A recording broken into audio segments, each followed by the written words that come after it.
بنی اسرائیل کے ایک گاؤں میں 20 سال تک وہ عورت گناہوں کے تخت پر بیٹھی رہی۔ اس کے محل میں ہر رات گناہوں کی محفل سجتی تھی۔ دولت، حسن اور غرور نے اس کے دل کو اندھا کر دیا تھا۔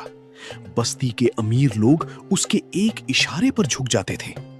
شراب، موسیقی اور ہنسی کی آوازیں ہر طرف گونجتی تھیں۔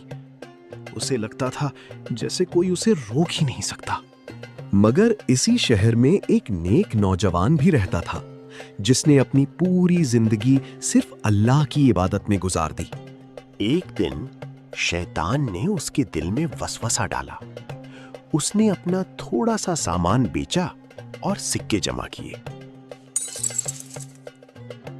رات کے اندھیرے میں وہ محل کی طرف چل پڑا، مگر ہر قدم کے ساتھ اس کے دل کی بے چینی بڑھتی جا رہی تھی۔ جب وہ عورت کے سامنے تخت کے قریب بیٹھا تو اچانک اس کا پورا جسم خوف سے کانپنے لگا۔ عورت نے حیرت سے پوچھا، تمہیں کیا ہوا؟ نوجوان روتے ہوئے بولا، اللہ مجھے دیکھ رہا ہے۔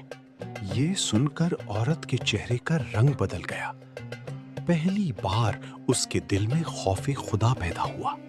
نوجوان اپنی رقم وہیں چھوڑ کر محل سے بھاگ نکلا۔ اس کے دل میں صرف ایک خوف تھا، اللہ کا خوف۔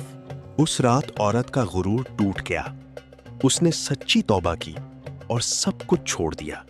اللہ نے اس کی توبہ قبول فرما لی۔ وہی عورت بعد میں 7 ولیوں کی ماں کہلائی۔